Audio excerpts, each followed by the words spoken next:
my name is Christian Roberts, the youth pastor of the Christian Tabernacle Baptist Church in Hamden, Connecticut, and I'd like to welcome you to the Christian Corner. I just want to wish everybody a happy Thanksgiving. I hope that everyone has eaten well, spent time with the people that you love, and that you are doing something that you enjoy, like watching this channel. In that spirit, in this week's video, I'll be talking about something that I enjoy. I am a huge fan of good Christian movies, and I thought that this week I would share my 5 favorites with y'all. Before we jump in, just a few disclaimers. First of all, movies that have an inaccurate depiction of the Bible are disqualified. I'm looking at you, Noah movie. Secondly, this is a list that won't include movies that have Christian overtones or ideals, but that are not specifically Christian movies. With that being said, let's look at the top 5.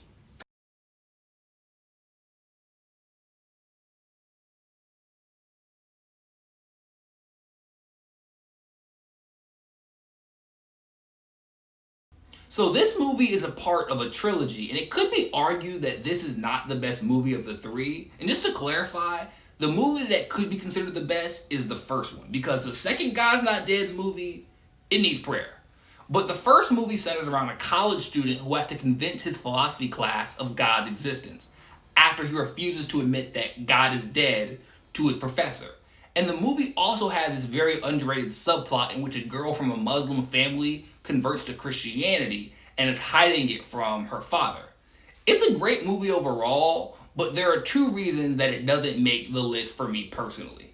The first is that it's just too unrealistic. Like, sure, it's just a movie and belief can be suspended and all that, but I just can't get past the fact that, this would never happen. No institution of higher learning would ever allow a professor to be as overtly disrespectful to a religion as the professor in this movie is. And even if they did allow it, wouldn't common sense dictate that the student should just drop the class? And they also make the professor just way too much of this cartoon villain instead of uncovering different aspects and complications for why people walk away from the faith or why they don't believe. And there's also this side plot in the movie in which 2 pastors are trying to use a rental car to go to Disney World. Like, that's the actual storyline, and I don't care. So to answer the question of what about the movie that's actually on the list though, Christian? So that movie centers around those same 2 pastors from the first movie, but in a much different context, because one of the pastors, Pastor Dave, faces this unexpected tragedy when his church burns down, which kills his co-pastor and best friend from the first movie in the process. And this leads the officials at the school to try to kick the congregation off campus because it's too controversial. And this leads Pastor Dave to be at odds with his longtime friend, who's the president of the school. And in this fight for the church, Pastor Dave calls upon his older brother, who's this big city lawyer and atheist, to help him keep the church. And this movie surpasses the first one in my opinion because it's much more complex and has a more dynamic story. It's not just a story about a good Christian defeating a bad atheist, but the movie does a great job of showing the fact that even the most devout Christians and even clergy struggle with faith, with family, emotions, and life in general. And it also takes the time to show the vantage point of the characters who aren't Christian or who work against the protagonist. And the movie doesn't make the non-Christians out to be evil or cartoonish.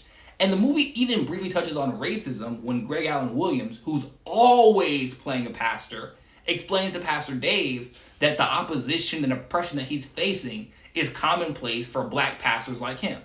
The only critique I have of the movie is that it focuses a little bit too much for my taste on this relationship between 2 of the college students that I just don't care. But hey, it's a great movie for sure. And you should even check out the first movie. It's also really good. But leave that second movie alone. It needs prayer.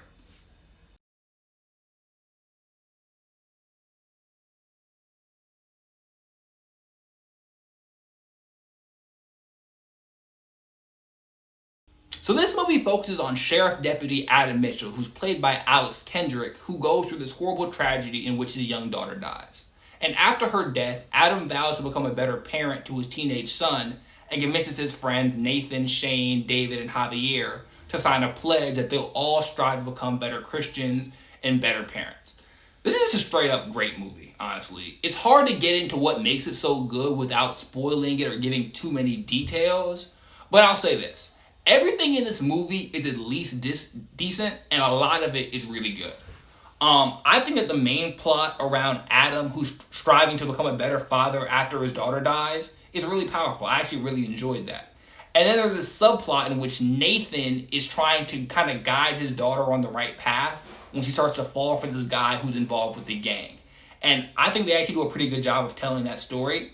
And then there's another arc in the movie around Javier, who's trying to keep a roof over his family's head through financial difficulties. And I think they actually do a pretty good job telling that story and depicting all of that as well. But what I like most about the movie is that out of all the dads in the film, every single one of them has some sort of struggle that the movie actually goes and shows us the story of. It takes a time to really develop it.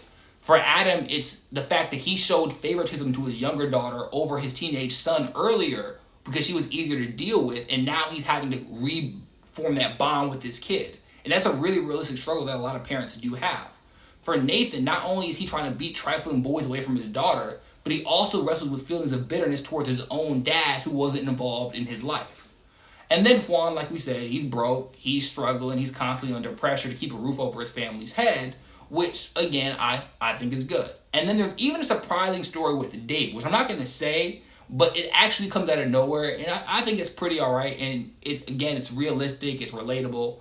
And I think the movie just does a great job of showing the importance of fatherhood, while at the same time displaying that all these factors can make being a father hard. And I like that the movie shows a young child who's sick or dying, which a lot of Christian movies do, but that piece of the story serves the movie, but it doesn't define it. This movie is phenomenal. No questions asked. Check it out.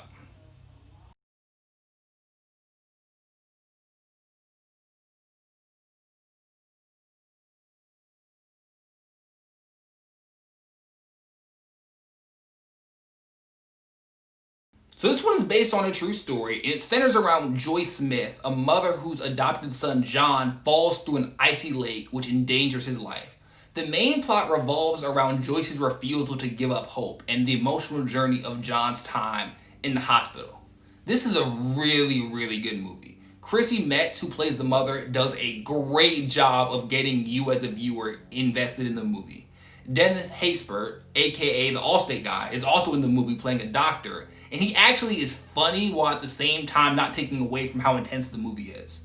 But the reason that the movie's so high on this list for me is because of the B plot between the mother and the family's pastor. It's not a huge focus of the movie, but it's just very realistic and relatable, particularly for me as someone currently getting into ministry, and it runs and develops throughout the entire movie, and it just works really well.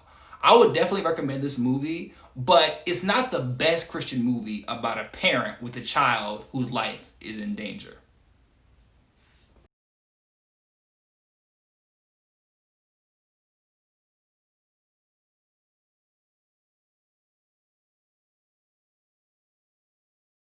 So this is another true story based on the Bean family when Christy, who's portrayed by Jennifer Garner, finds her 10-year-old daughter, who's played by Kylie Rogers. She has this incurable disease and she goes and searches for solutions.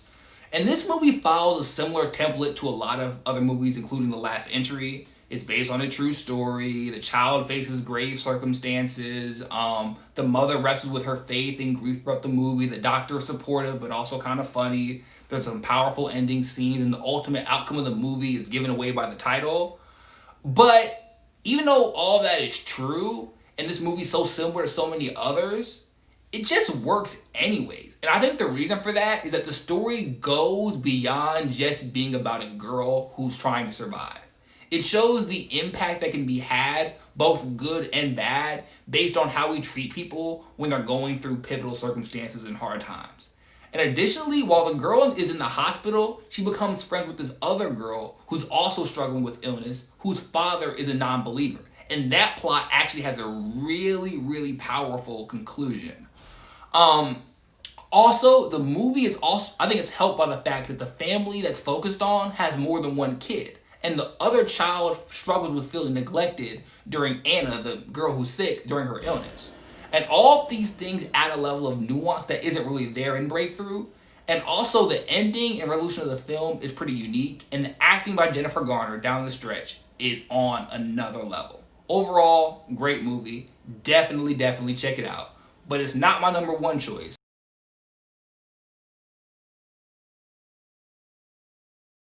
You can't punish a student for producing something out of a textbook. This is school.